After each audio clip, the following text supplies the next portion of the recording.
Hello everyone, कैसे हो आप सभी लोग। आई होप आप सभी लोग ठीक होंगे।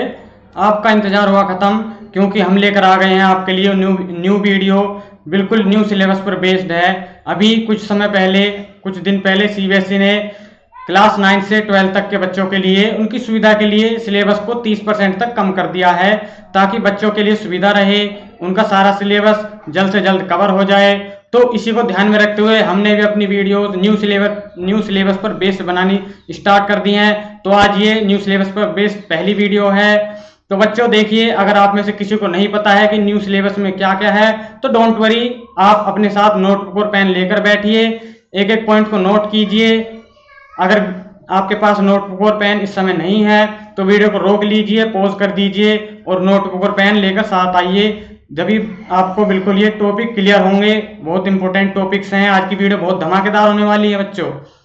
देखिए बच्चों, आज का जो सिलेबस है, ये न्यू सिलेबस जो आया है सीबीएसई की तरफ से, इस कोर्स की स्ट्रक्चर देख लीजिए, इनको नोट करते रहिए।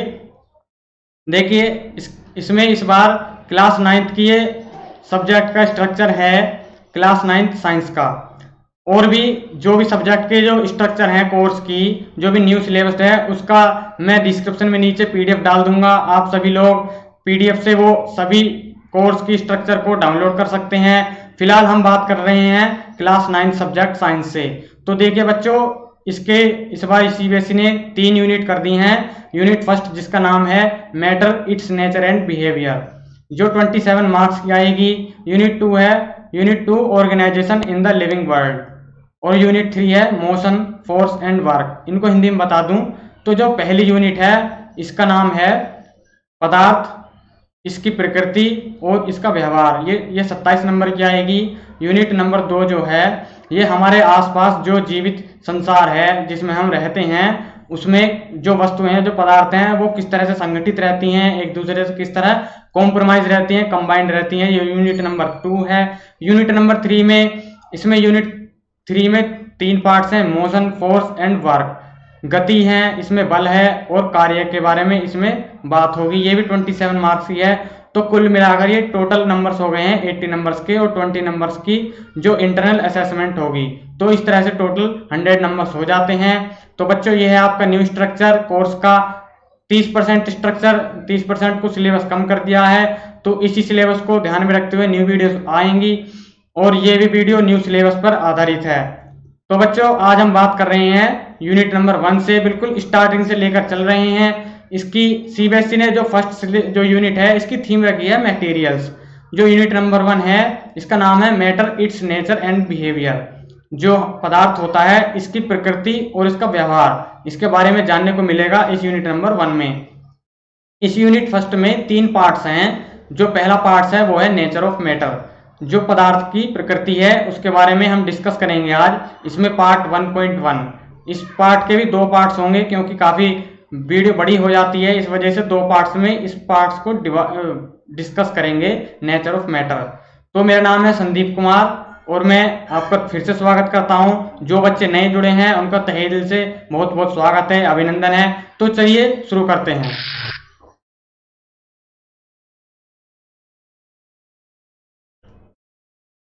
तो देरी ना करते हुए सबसे पहले बात करते हैं कंटेंट्स के बारे में। जो इस टॉपिक के अवयव हैं, विषय सूची हैं, उनके बारे में बात करते हैं। जो सबसे पहले बात करेंगे, हम डिस्कस करेंगे, वो एलिमेंट्स के बारे में बात करेंगे। लेकिन एलिमेंट्स आपको तभी समझ में आएगा जब आप प्योर सब्सटेंस के बारे में जान लेंगे। उसके बाद बात करेंगे कंपाउंड्स के बारे में, फिर मिक्सचर्स के बारे में बात करेंगे, बहुत ही इंपॉर्टेंट टॉपिक है मिक्सचर्स। उसके बाद इसके मिक्सचर्स के टाइप्स देखेंगे। उस टाइप्स में नंबर 1 है होमोजेनस और नंबर 2 है हेट्रोजेनस। जो प्योर सब्सटेंस होता है, इसको शुद्ध पदार्थ कहते हैं, एलिमेंट्स को तत्व कहते हैं, कंपाउंड्स को यौगिक कहते हैं और मिक्सचर्स को मिश्रण कहते हैं। उसके बाद मिश्रण के प्रकार देखेंगे। नंबर 1 होता है समांगी मिश्रण, जिसको होमोजेनस मिक्सचर्स कहते हैं, और नंबर 2 पर आता है हेट्रोजेनस मिक्सचर्स, जिसको विषमांगी मिश्रण कहते हैं। ठीक है बच्चों, आप बिल्कुल रेडी हो तो मैं भी आपको समझाने के लिए बिल्कुल रेडी हूँ।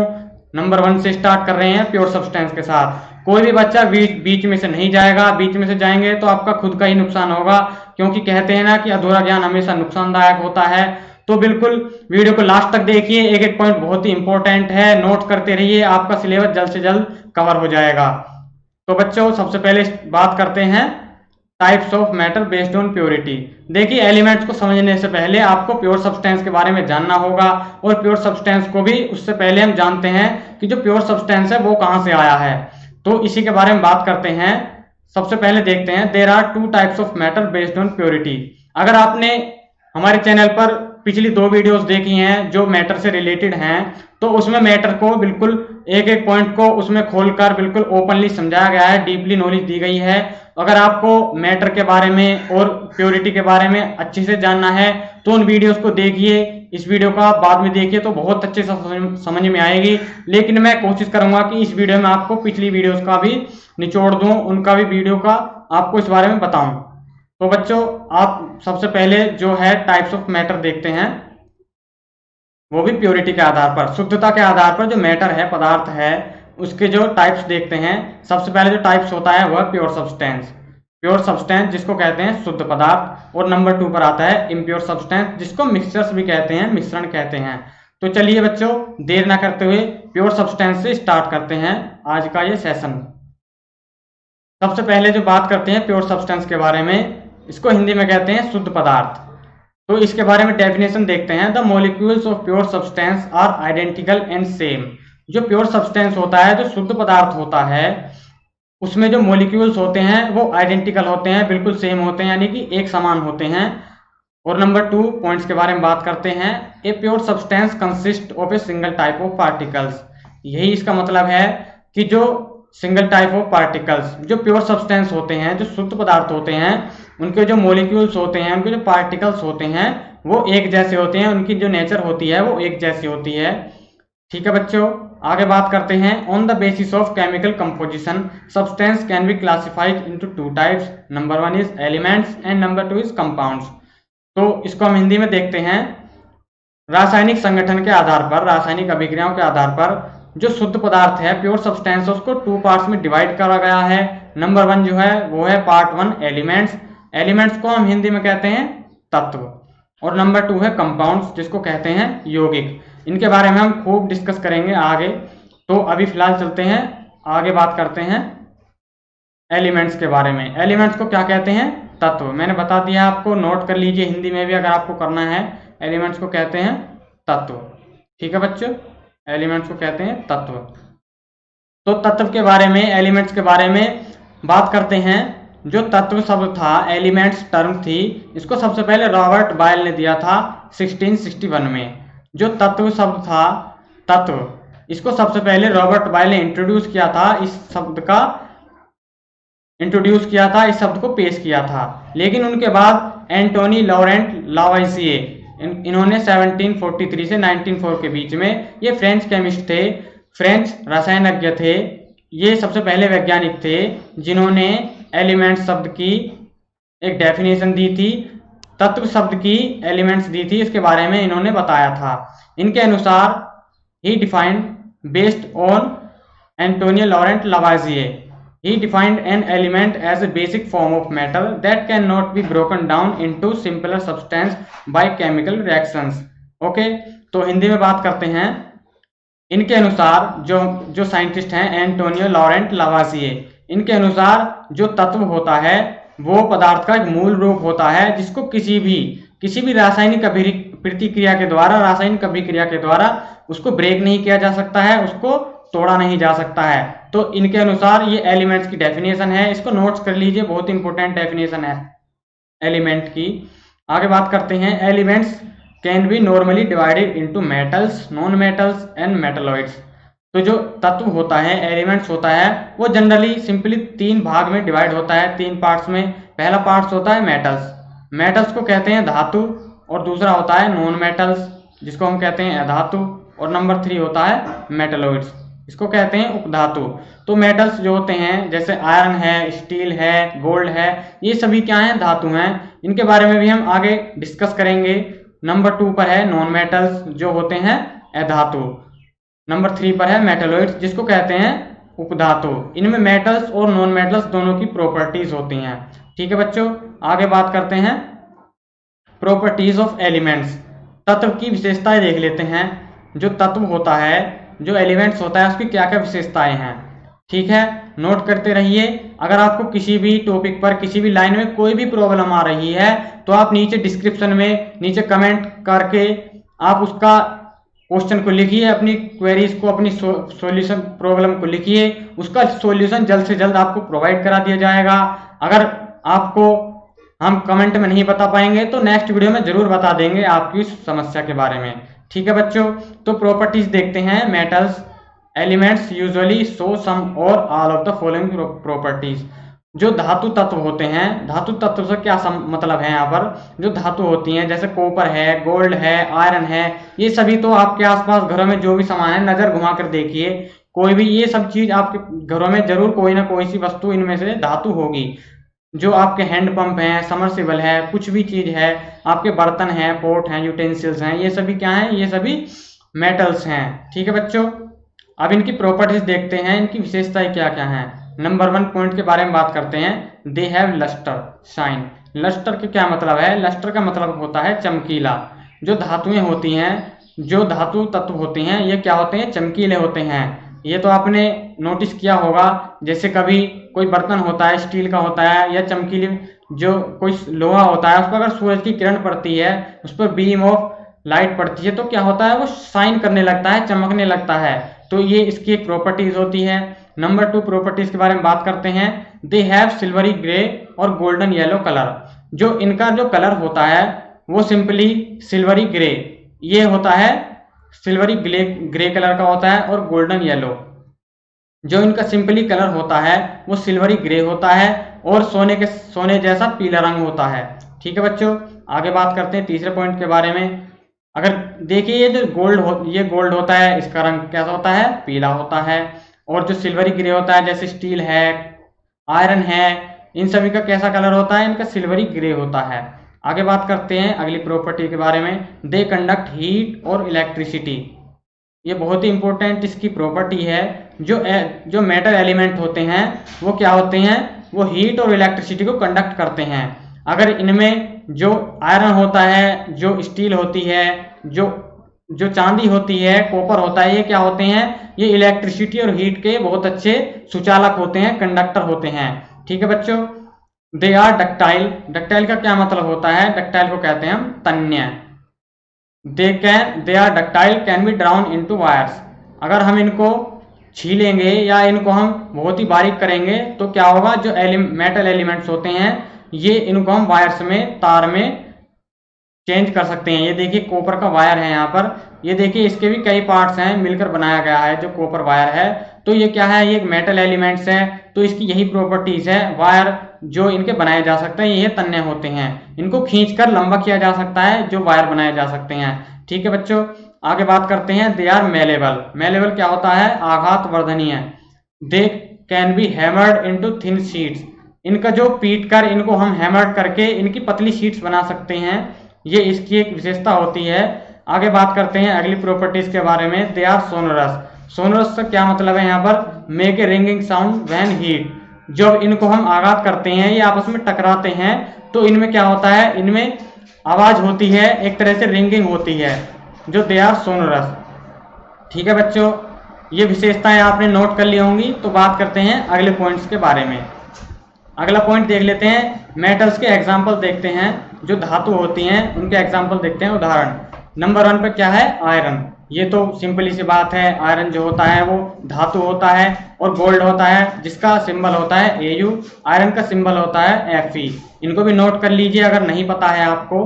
तो सिल्वर Ag जिसको चांदी कहते हैं, और कॉपर, ये सभी क्या है, मेटल्स हैं। सोडियम, पोटेशियम, इन सभी के सिंबल्स और नाम लिख लीजिए एग्जाम्पल में। ये सभी क्या हैं, ये सभी मेटल्स हैं। आगे बात करते हैं, ये जो अंडरलाइन है ये बहुत ही इंपॉर्टेंट लाइन है, इसको बिल्कुल ध्यान से सुनिएगा। जो मरकरी होता है, मरकरी का जो सिंबल होता है Hg, मरकरी को क्या कहते हैं, पारा भी कहते हैं। इस mercury is the only metal that is a liquid at room temperature. जो मरकरी होता है यह एक अकेला ऐसा धातु होता है जो रूम टेम्परेचर कितना होता है, जो रूम टेम्परेचर होता है वो 25 डिग्री सेंटीग्रेड होता है। ये बहुत ही मतलब सभी जगह मान्य है, ये कॉमन टेम्परेचर होता है 25 डिग्री सेंटीग्रेड। जो मरकरी होता है, पारा होता है, यह क्या होता है, ये रूम टेम्परेचर पर भी लिक्विड फॉर्म में होता है, द्रव्य अवस्था में होता है। यही एक अकेला ऐसा धातु है जो रूम टेम्परेचर पर लिक्विड फॉर्म में होता है। इसको नोट कर लीजिए। जैसे मैं आपको बता दूं, जैसे आप कभी डॉक्टर के पास गए होंगे, आपको कभी फीवर हुआ हो, अगर नहीं हुआ है तो बहुत अच्छी बात है, आप बहुत ही स्वस्थ हैं, बहुत ही हेल्दी हैं। तो देखिए, अगर कभी फीवर होता है, डॉक्टर के पास जाते हैं, तो फीवर जब डॉक्टर नापता है तो वो किस इक्विपमेंट से नापता है, उसको कहते हैं थर्मामीटर। उसमें क्या होता है, उसमें यही धातु होती है, यही मेटल होती है, मरकरी। जो मरकरी होती है वो रूम टेम्परेचर पर भी लिक्विड फॉर्म में होती है। तो जब किसी को फीवर हो जाता है, किसी की बॉडी में फीवर हो जाता है, तो उस बॉडी का टेम्परेचर नापने के लिए, मेजर करने के लिए हम उस थर्मामीटर को बॉडी से टच करते हैं। जैसे जेब के नीचे, टंग के नीचे रखते हैं, आर्मपिट में बगल में रखते हैं डॉक्टर।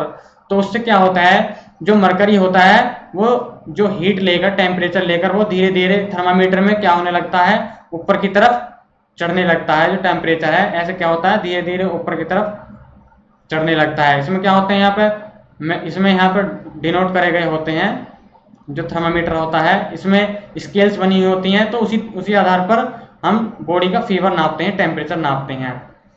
अब बात करते हैं नॉन मेटल्स की, अधातुओं के बारे में बात करते हैं। अब non metals usually show some or all of the following properties. जो अधातुएं होती हैं वो नीचे निम्न में से दी गई जो भी प्रॉपर्टीज होती हैं, विशेषताएं हैं, वो इनमें से कुछ ना कुछ, या तो ऑल ऑफ द फॉलोइंग, या तो कुछ या सभी प्रॉपर्टीज वो क्या होती हैं, शो करती हैं, वो ये सभी दर्शाती हैं। सबसे पहले पॉइंट बात करते हैं, दे display variety of colours.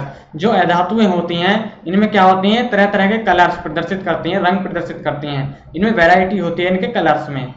Number 2 point के बारे में बात करते हैं, they are poor conductors. Poor conductors का क्या मतलब होता है, मैंने आपको बताया जो मेटल्स होते हैं वो तो होते हैं अच्छे कंडक्टर्स, गुड कंडक्टर्स होते हैं, लेकिन जो नॉन मेटल्स होते हैं वो क्या होते हैं, पुअर कंडक्टर्स होते हैं। इसका मतलब यह है कि जो नॉन मेटल्स होते हैं, अगर हम इनमें हीट और टेम्परेचर या इलेक्ट्रिसिटी को हम इनमें फ्लो करेंगे, अगर इनमें इलेक्ट्रिसिटी या हीट को अगर इनमें हम देखेंगे कि इनमें जो नॉन मेटल्स होते हैं इनमें जो हीट और इलेक्ट्रिसिटी बहती नहीं है, यानी कि इनमें कंडक्ट नहीं होती है। तो इसका यही मतलब है। देखिए, जैसे घर में कोई बर्तन होता है, जैसे जो फ्राईदान होता है या ये तवा होता है, उस पर क्या होता है, उसके हैंडल पर हम रबर या लकड़ी या वुड कुछ भी ऐसी चीज लगाते हैं, वो इसी वजह से लगाते हैं क्योंकि वो नॉन मेटल्स होती हैं, उनमें हीट और इलेक्ट्रिसिटी कंडक्ट नहीं हो पाती है, तो हाथ गर्म नहीं होते हैं, हाथ नहीं जलते हैं। इसका यही रीजन होता है बच्चों कि उनमें हीट और इलेक्ट्रिसिटी कंडक्ट नहीं होती है नॉन मेटल्स में।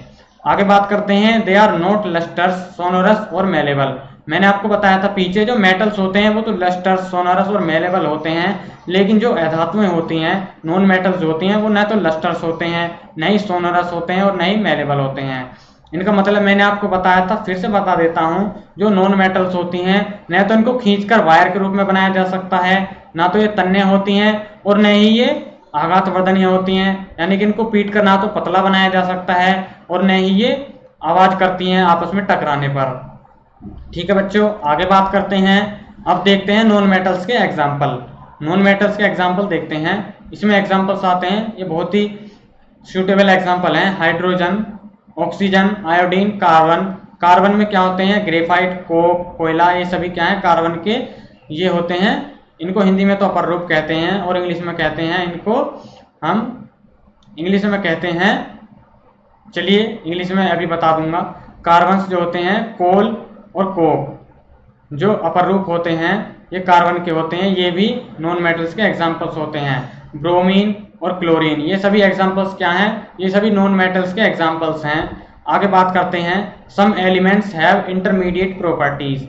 जो एलिमेंट्स होते हैं वो ऐसी भी प्रॉपर्टीज डिनोट करते हैं, जो तत्व होते हैं वो नॉन मेटल्स और मेटल्स दोनों तरह की विशेषताएं डिनोट करते हैं, शो करते हैं, उनको कहते हैं मेटलॉइड्स। मेटलॉइड्स को कहते हैं उपधातु, यानी कि ऐसे एलिमेंट, ऐसे तत्व जो मेटल्स और नॉन मेटल्स दोनों की प्रॉपर्टी शो करें, उनको क्या कहते हैं, उनको कहते हैं मेटलॉइड्स, उनको कहते हैं मेटलॉइड्स। इसके एग्जांपल्स देखते हैं, इसके बहुत ही अच्छे एग्जांपल्स हैं, बोरॉन, सिलिकॉन है और जर्मेनियम है, ये सभी क्या हैं, उपधातु। एक रोचक जानकारी बता दूं, आपके फ़ोन में जो कंप्यूटर्स में जो चिप बनी होती हैं, जिनको हम चिप कहते हैं या हम मेमोरी कार्ड कहते हैं, वो सभी इन्हीं धातुओं की बनी होती हैं, इन्हीं मेटलॉइड्स की बनी होती हैं। ठीक है बच्चों, आगे बात करते हैं। चलिए अब बात करते हैं नंबर बी, कंपाउंड्स के बारे में। अब हमने एलिमेंट्स के बारे में तो जान लिया है, अब बात करते हैं कंपाउंड्स के बारे में। कंपाउंड्स को कहते हैं हिंदी में यौगिक।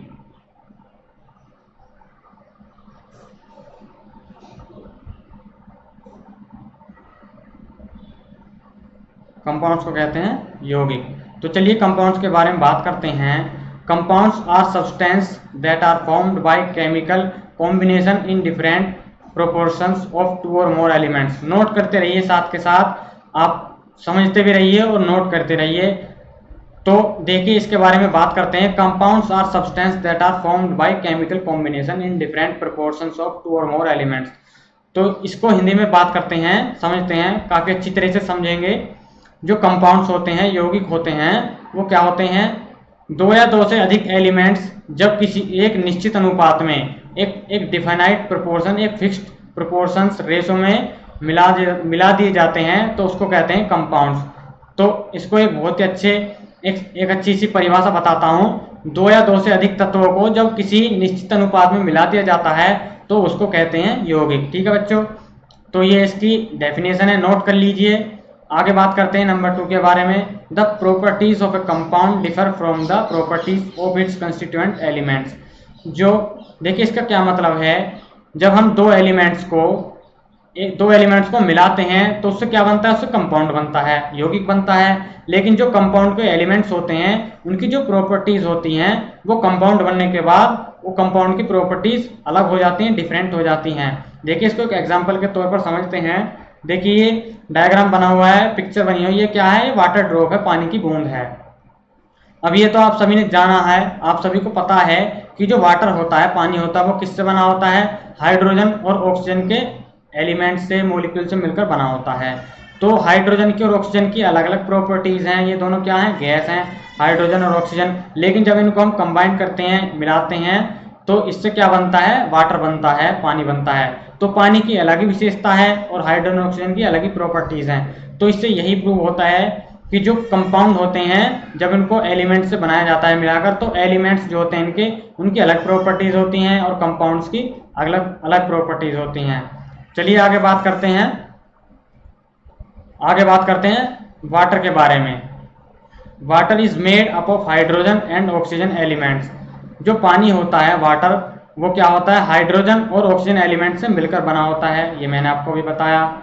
हाँ बच्चों, एक बात बता दूं आपको, देखिए मैंने पीछे आपको बताया था।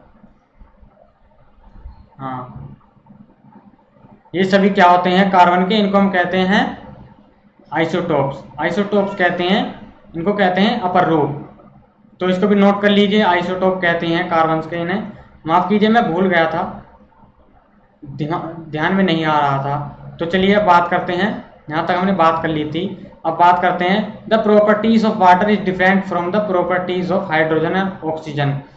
जैसे आपको मैंने बता दिया है, जो हाइड्रोजन और ऑक्सीजन की प्रॉपर्टीज हैं ये क्या होती हैं? ये वाटर की प्रॉपर्टीज से इनकी अलग डिफरेंट प्रॉपर्टीज होती है। इसका यही मतलब है, हाइड्रोजन और ऑक्सीजन की जो प्रॉपर्टीज होती हैं वो वाटर से अलग होती हैं। अब बात करते हैं अगले पॉइंट के बारे में। The ratio of the weight of hydrogen and oxygen in water is always 1:8। जो पानी में ऑक्सीजन और हाइड्रोजन के जो मॉलिक्यूल्स होते हैं उनको 1:8 के अनुपात में, रेशो में मिलाया जाता है, तभी वाटर बनता है। आप तो ये जानते हैं कि हाइड्रोजन और ऑक्सीजन का एटॉमिक नंबर कितना होता है? इसका 1 होता है, और ऑक्सीजन का कितना होता है? 8। तो जब हाइड्रोजन और ऑक्सीजन को आपस में मिलाते हैं, कंबाइन करते हैं, तो इनका हमेशा जो रेशो होगा वो 1:8 का रेशो होगा, तभी पानी बनेगा। ठीक है, चाहे आप किसी भी रेशो में ले लीजिए, किसी भी तरह का पानी ले लीजिए, चाहे आप रेन वाटर ले लीजिए, बारिश का पानी ले लीजिए जो बारिश पड़ती है, चाहे आप किसी पॉन्ड का, रिवर का, कहीं का पानी ले लीजिए, इसका जो रेशो होगा वो हमेशा ऑलवेज 1:8 होगा। ठीक है, अब बात करते हैं मिक्सचर्स के बारे में। मिक्सचर्स के बारे में हमने पिछली वीडियो में भी डिस्कस किया था, लेकिन अब न्यू सिलेबस पे आधारित, अब बिल्कुल अच्छी तरह से समझते हैं, न्यू सिलेबस पर बेस्ड है मिक्सचर्स को कहते हैं मिश्रण।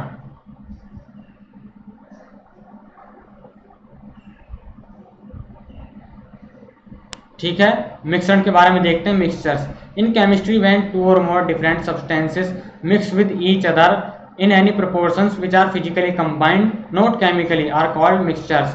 तो जो हम रसायन विज्ञान की भाषा में कहते हैं किसी भी डिफरेंट सब्सटेंस, किसी भी अलग अलग तरह के भिन्न जो सब्सटेंस होते हैं, पदार्थ होते हैं, उनको किसी भी उनको रेशो में, किसी भी प्रोपोर्शंस में मिला देने पर क्या बनते हैं, मिश्रण बन जाते हैं।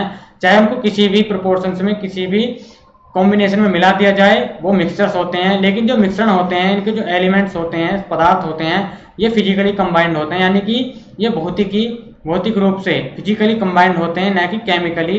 ये रसायन, इनमें कोई रिएक्शन नहीं होती है। जैसे अगर हम पानी में नमक मिला देते हैं तो इससे मतलब होता है, तो ये फिजिकली कंबाइंड होते हैं, ना कि केमिकली।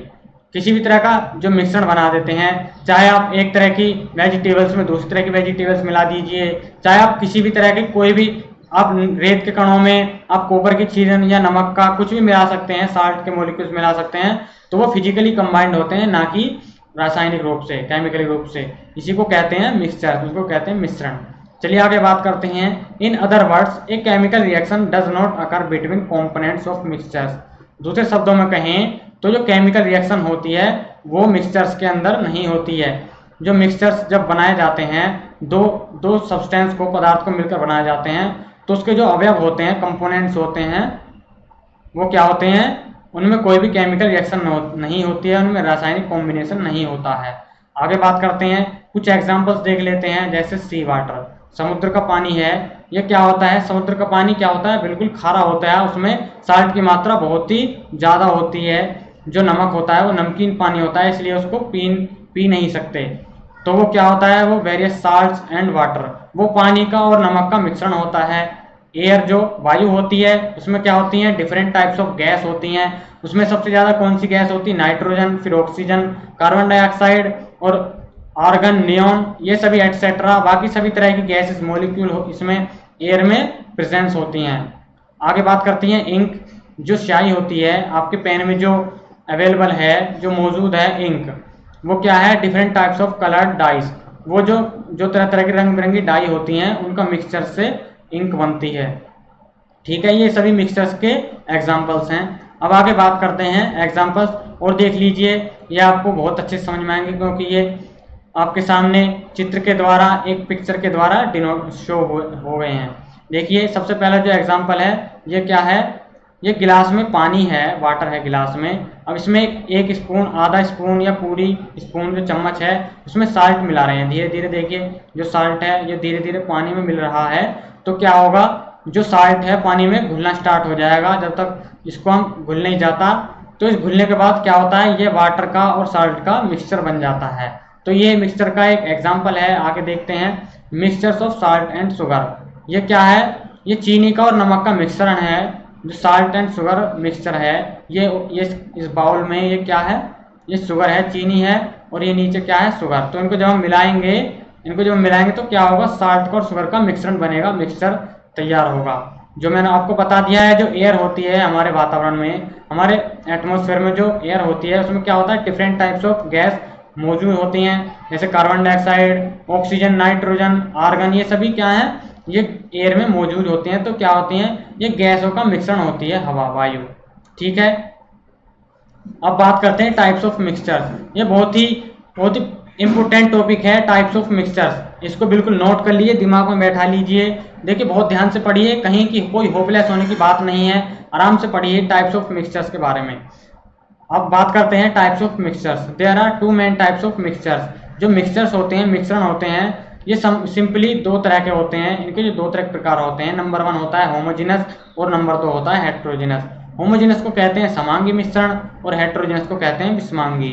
इनके नाम से ही पता लग रहा है, जिस सम का मतलब होता है जब एलिमेंट्स मिलाए जाते हैं, दो पदार्थ मिलाए जाते हैं, वो क्या होते हैं, उनकी प्रॉपर्टी सम हो, समान हो, इक्वल हो। और विषम का क्या मतलब है, वे अलग अलग तरह की उनमें प्रॉपर्टीज हों। तो देखिए, इसके बारे में बात करते हैं। ये होमोजेनस मिक्सचर है। देखिए, ये पे ग्रीन मॉलिक्यूल्स हैं, ये सब्सटेंस हैं, और यहाँ पे वॉयलेट मॉलिक्यूल्स हैं। तो जब ये एक दूसरे में डिसॉल्व हो जाते हैं, घुल जाते हैं, तो ये होमोजेनस मिक्सचर होता है, क्योंकि इनकी प्रॉपर्टी एक जैसी होती है, तो घुल जाते हैं। लेकिन जो हेट्रोजेनस मिक्सचर होते हैं, जो विषमांगी मिश्रण होते हैं, ये एक दूसरे में घुल नहीं पाते। इनकी अलग अलग मौजूद होते हैं। ये कहीं होगा, कुछ पार्ट अलग कहीं होगा, कुछ कहीं होगा। तो ये क्या होता है, हेट्रोजेनस। आगे इसके बारे में डीपली डिस्कस करते हैं। सबसे पहले देखते हैं होमोजेनियस मिक्सचर। इसको मैंने आपको हिंदी में बता दिया है, इसको क्या कहते हैं, समांगी मिश्रण। A mixture in which its constituents are distributed uniformly is called homogeneous mixture. अब बात करते हैं इसको हिंदी में। A mixture in which its constituent, homogeneous mixture क्या होता है, एक ऐसा मिश्रण जिसमें दो पदार्थ, उनकी जो भौतिक गुण होते हैं, उनकी प्रॉपर्टीज होती हैं, वो एक जैसी होती है, दोनों के गुण एक जैसे होते हैं। जब उनको डिसोल्व करते हैं, मिलाते हैं, तो वो एक दूसरे में डिसोल्व हो जाते हैं, घुल जाते हैं, क्योंकि उनकी प्रॉपर्टीज जो होती है वो सेम होती है। इसलिए ऐसे मॉलिक्यूल, ऐसे मिश्रण जिनके जो पदार्थ होते हैं उनकी जो प्रॉपर्टीज होती हैं वो एक जैसी होती हैं, यूनिफॉर्मली होती हैं, डिस्ट्रीब्यूटेड, जो एक दूसरे जैसी होती हैं, समान होती हैं, उनको कहते हैं होमोजेनियस मिक्सचर, समांगी मिश्रण। अब बात करते हैं आगे। A homogeneous mixture is a solid, liquid or gaseous mixture. जो होमोजेनियस मिक्सचर होता है, समांगी मिश्रण होता है, वो गैस फॉर्म में हो सकता है, वो सॉलिड फॉर्म में हो सकता है, और गैस और लिक्विड फॉर्म में हो सकता है। तो that has the same properties. इनकी सभी जो इनमें जो सब्सटेंस मिलाए जाते हैं, दो तरह के सब्सटेंस मिलाने पर जो मिक्सचर बनते हैं, तो ये सॉलिड फॉर्म में भी हो सकते हैं, लिक्विड फॉर्म में हो सकते हैं, और गैस फॉर्म में हो सकते हैं। तो इनकी जो होते हैं, जो इनमें कंपोनेंट्स होते हैं, घटक जो होते हैं इनके अवयव कंपोनेंट्स, वो क्या होते हैं, वो बिल्कुल भिन्न होते हैं, अलग अलग होते हैं। लेकिन जब मिलाने पर डिसोल्व होते हैं तो ये इनकी जो प्रॉपर्टीज होती हैं वो एक जैसी होती हैं, इसलिए होमोजेनियस मिक्सचर होते हैं, एक दूसरे में घुल जाते हैं। Homogeneous mixtures is also called solution. जो होमोजेनियस मिक्सचर होता है, जो समांगी मिश्रण होता है, उसको विलयन भी कहते हैं, सॉल्यूशन भी कहते हैं। इसके बारे में हम नेक्स्ट वीडियो में डिस्कस करेंगे, सॉल्यूशन के बारे में। अभी एग्जांपल देखते हैं होमोजेनियस मिक्सचर के। Salt in water. देखिए, जब हम एक गिलास पानी में अगर हम नमक को घोलेंगे तो क्या होगा, जो साल्ट है, नमक है, वो पूरी तरह से घुल जाता है, डिसोल्व हो जाता है। उसको हम अलग नहीं कर सकते हैं। उसको हम अलग करना चाहें तो इवेपोरेट करके ही अलग कर सकते हैं। एयर जो होती है, जो वायु होती है, मैंने आपको बता दिया है, उसमें तरह तरह की गैस मौजूद होती हैं, different type of gas. Fog जो होता है, वाटर, स्मोक और वाटर इन मिल्क। देखिए, वाटर इन मिल्क, ये क्या है, इस बीकर में यहाँ पर मिल्क है और इस बीकर में वाटर है। तो जब वाटर को इस मिल्क में मिलाएंगे, डिसॉल्व करेंगे, तो जो पानी है वो मिल्क में पूरी तरह से डिसॉल्व हो जाएगा, घुल जाएगा, क्योंकि दोनों की फिजिकल प्रॉपर्टी सेम है, एक दूसरे में डिसॉल्व हो जाएंगे। तो इसलिए ऐसे ही मिश्रण को क्या कहते हैं, होमोजेनियस मिश्रण। ठीक है बच्चों, समझ में आ गया। नोट करते रहिए, वीडियो को पॉज कर लीजिए, कोई जल्दीबाजी नहीं है, वीडियो को पॉज कर लीजिए और आराम से नोट कीजिए, तभी आगे बढ़िए। ठीक है, मैं बहुत आराम से समझा रहा हूँ। अब बात करते हैं नंबर 2, हेटेरोजेनस मिक्सचर। इसको कहते हैं विषमांगी मिश्रण। इसके बारे में मैंने हिंदी में पीछे लिख दिया है। इसको कहते हैं विषमांगी मिश्रण। A mixture in which its constituents are not distributed uniformly is called heterogeneous mixture. एक ऐसा मिश्रण जिसके जो अवयव होते हैं, पदार्थ होते हैं, वे दोनों बिल्कुल अलग अलग होते हैं पदार्थ, यानी कि उनकी फिजिकल प्रॉपर्टीज बिल्कुल अलग होती हैं, डिफरेंट होती हैं। ऐसे मिश्रण को कहते हैं हेटेरोजेनस मिक्सचर। चलिए आगे बात करते हैं अगले पॉइंट की तरफ। A heterogeneous mixture has components in which proportions vary throughout the sample. जो हेटेरोजेनस मिक्सचर होते हैं, जो विषमांगी मिश्रण होते हैं, उनके जो कंपोनेंट्स होते हैं, जो अवयव होते हैं, वो एक दूसरे से बिल्कुल अलग होते हैं, उनकी प्रॉपर्टीज बिल्कुल अलग होती हैं, इसलिए वो हेटेरोजेनस मिक्सचर होते हैं। फॉर एग्जांपल देखते हैं, उदाहरण के लिए देख लेते हैं, सैंड इन वाटर। सैंड क्या होता है, रेत के कण होते हैं, रेत होता है। तो अगर हम पानी में सैंड मिलाएंगे तो चाहे कितनी भी कोशिश कर लीजिए, चाहे कितने भी जतन कर लीजिए, पानी में रेत नहीं घुलेगा। चाहे कितनी भी आप कोशिश कर लीजिए, कितनी भी ट्राई कीजिए, कोशिश करके देखिए। अगर आप प्रैक्टिकल से करके देखेंगे तो आपका जो माइंड है वो बहुत ही ईजी तरीके से समझता है बात को, क्योंकि वो जानता है कि ये ऐसा मैंने पहले कर चुका हूँ, ऐसा नहीं होता है। तो वो जानता है कि अगर पानी में रेत मिलाएंगे तो वो नहीं घुलता है। आगे बात करते हैं ऑयल इन वाटर। ये बहुत अच्छा एग्जांपल है, ऑयल इन वाटर। देखिए, मैंने आपको सामने एक फिगर आपको दिख रही है, ये गिलास है। इस गिलास में नीचे जो दिख रहा है, ये वाइट जो है, ये पानी है, वाटर है, और जो पीला पीला है, येलो कलर है, ये क्या है, ऑयल है। ऑयल है ये, और नीचे क्या है, वाटर। तो आप पानी में अगर आप तेल को घोलने की कोशिश करेंगे, डिसॉल्व करने की कोशिश करेंगे, कुछ देर तो वो तेल पानी में ऐसा लगेगा कि घुल रहा है, लेकिन आप थोड़ी देर में इंतजार करने के बाद क्या देखेंगे, जो ऑयल होता है, जो तेल होता है, वो पानी की सरफेस पर ऊपर आ जाता है। ऐसा देखिए, बिल्कुल ऐसे जो वाटर, ये ऑयल है, ये बिल्कुल सरफेस पे ऊपर आ गया है। चाहे कितनी भी ट्राई कर लीजिए, मैंने तो खूब देखा, आधा घंटा 1 घंटा खूब ट्राई किया, लेकिन नहीं, मुझसे तो नहीं घुला। आप करके देखिए, आपको तभी समझ में आएगा कि जो ऑयल है, तेल है, वो पानी में नहीं घुलता है। इसलिए ये हेट्रोजीनियस मिक्सचर है, ये क्या है, विषमांगी मिश्रण है। आगे बात करते हैं अगले एग्जाम्पल की तरफ, salt and copper shaving. Copper shaving क्या होता है, तांबे की छीलन। अगर हम तांबे की छीलन में मिट्टी या साल्ट, नमक या चीनी जो भी मिलाएंगे तो नहीं डिजोल्व होंगे, क्योंकि उनकी प्रॉपर्टीज अलग अलग हैं। ये हेट्रोजीनियस मिक्सचर होते हैं। बच्चों, वीडियो बिल्कुल समाप्त हो गई है। आपको वीडियो कैसी लगी आप नीचे कमेंट में लिखकर बताइए, और कोई भी आपको परेशानी आ रही है, कोई भी आपको दिक्कत आ रही है, कोई भी आपकी क्वेरीज है, तो नीचे कमेंट में जरूर लिखिए। आपकी जो क्वेरीज हैं उनका बिल्कुल समाधान किया जाएगा, उनका नेक्स्ट वीडियो में सॉल्यूशन दिया जाएगा, उस सॉल्यूशन को बिल्कुल नेक्स्ट वीडियो में ऐड किया जाएगा। तो वीडियो समाप्त हो चुकी है। अब मैं आपको यहाँ पर एक आपको संदेश देना चाहता हूँ, मैसेज देना चाहता हूँ। देखिए बच्चों, आप जैसे न्यूज़ में सुन रहे हैं, देख रहे हैं, जो कोरोना वायरस की वजह से जो पॉजिटिव केस हैं वो लगातार इंक्रीज हो रहे हैं, बढ़ रहे हैं। तो इसलिए मेरा आपसे गुजारिश है कि घर पर ही रहिए, जब तक कोई ज़रूरी काम ना हो घर पर ही रहिए और सुरक्षित रहिए। Stay home, stay safe. अगर कोई ज़रूरी काम है तभी घर से बाहर निकलिए, मास्क और ग्लव्स लगाकर ही घर से बाहर निकलिए। हो सके तो घर पर ही आप इंडोर्स गेम खेलिए, क्योंकि आपको गेम खेलना तो सब बच्चों को पसंद ही है, मैं भी गेम खेलता हूँ। तो आप इंडोर्स गेम खेलिए, अपने मम्मी पापा को, बड़े भाई बहनों को इंक्लूड कीजिए गेम में, उनको भी खुशी मिलेगी, आपको भी खुशी मिलेगी। ठीक है बच्चों, वीडियो कैसी लगी, अगर वीडियो पसंद आई है तो लाइक कीजिए, और इस वीडियो को अपने दोस्तों के साथ, क्लासमेट्स के साथ शेयर कर दीजिए, फैला दीजिए, ताकि उनको भी न्यू सिलेबस पर बेस्ड वीडियो मिल जाए, उनका भी सिलेबस कवर हो जाए। तो इसी के साथ अपना ध्यान रखिए बच्चों, ध्यान रखिए और पढ़ते रहिए, और चैनल को सब्सक्राइब कर लीजिए, ताकि अगला जो पार्ट आने वाला है उसका नोटिफिकेशन आपको जल्द से जल्द मिल जाए, और आपका सिलेबस जो है ऐसे ही कवर होता रहे। धन्यवाद, ध्यान रखिए, अपना ध्यान रखिए, धन्यवाद।